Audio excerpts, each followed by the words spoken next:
Le calcul des primitives des fonctions polynômes exponentielles.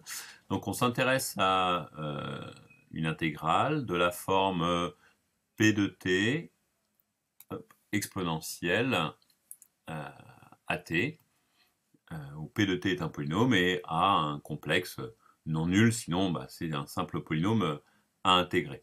D'accord. Donc la proposition 4.1, je vous laisse lire la démonstration, qui est une simple idée de récurrence, à partir d'intégration par partie, nous dit que l'une primitive de ce p de t exponentielle à t est de la forme q de x exponentielle à x, où q est un polynôme de même degré que p. D'accord. Donc on démontre ce résultat. Quel en est l'intérêt? Alors, l'intérêt est essentiellement pratique, c'est-à-dire que ça permet des calculs un peu plus rapides. D'accord? Donc, je vous laisse regarder ici le calcul qu'on a fait. Je vais le refaire en même temps avec vous. Et avant, on va regarder ce que ça donnerait d'intégrer terme à terme trouver une primitive de t3 exponentielle de t. D'accord? Donc, j'applique une première intégration par partie. L'idée étant de baisser le degré, évidemment, je vais intégrer le exponentiel de t et laisser le exponentiel t3 tout seul. Donc, entre étoile et x, moins l'intégrale, donc de étoile à x, donc là je vais dériver, donc 3,5 de t2 exponentielle de t dt. D'accord? Donc j'obtiens un premier terme qui est en x cube exponentielle 2x sur 2, plus une constante, mais je vous rappelle que la notation en étoile signifie à une constante près, donc on ne va pas noter les constantes à chaque fois. Et donc un moins 3,5, et à nouveau, on va procéder à une intégration par partie. Donc pareil, j'intègre l'exponentielle, donc t2 exponentielle de 2t sur 2, et je dérive le 2t. Donc moins l'intégrale de 2t exponentielle 2t sur 2 dt. D'accord? Ce qui me donne, si je rassemble le tout, un x3 sur 2 exponentielle 2x, moins 3 quarts de x2, plus 3 demi, qui reste, de l'intégrale de étoile à x de t exponentielle de t dt. D'accord? Et au passage, vous voyez, excusez-moi, il manque l'exponentielle de x ici, que se développe ce polynôme de degré 3, qui est le même degré que le degré qu'on avait au départ. Une nouvelle intégration par partie, qui nous donne donc du x cube sur 2, moins 3 quarts de x2, le tout en exponentielle 2x, plus 3,5, et donc je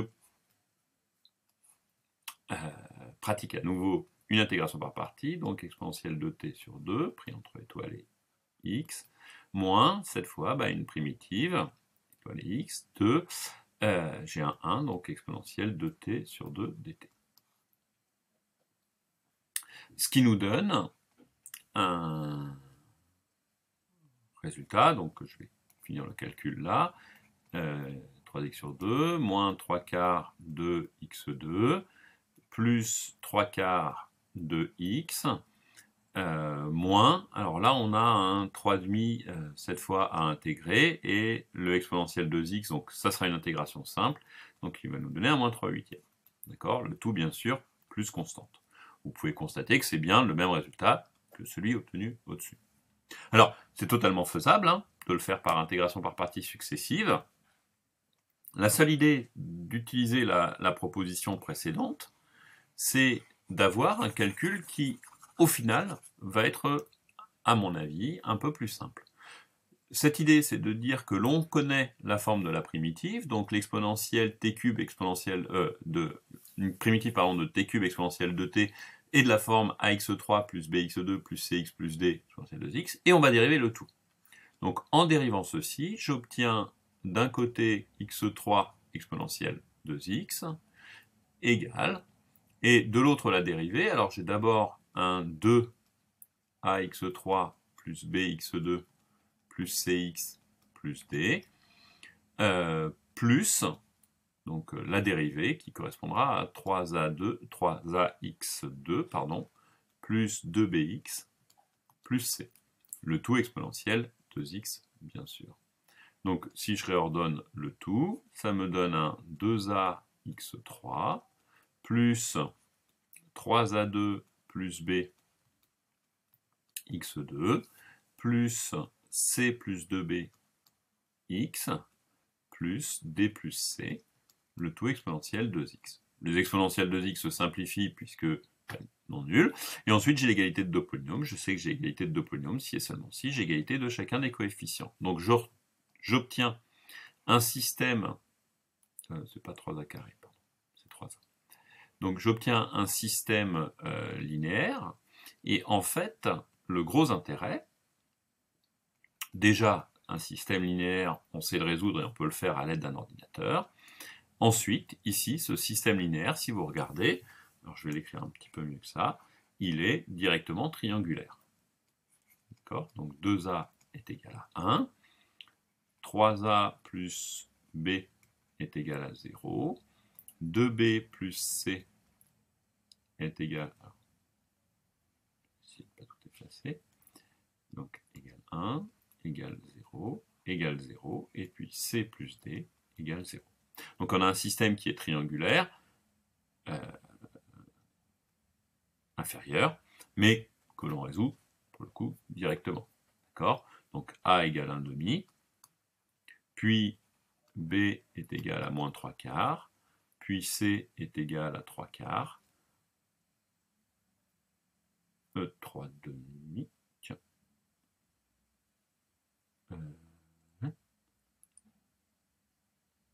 Ah oui, il manque un 2c. Effectivement, dans mon calcul, oui, c'est le 2 qui est là, que j'ai oublié. Sur le 2b, 2c et donc 2d. Voilà. Donc moins 3/4, plus 3/4, et d qui vaut 3/8. Voilà, pour ce calcul. D'accord ?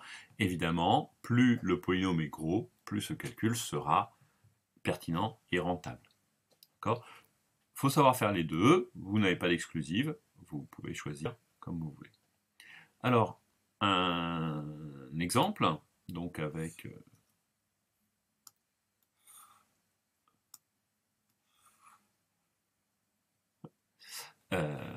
ce polynôme à calculer, d'accord ?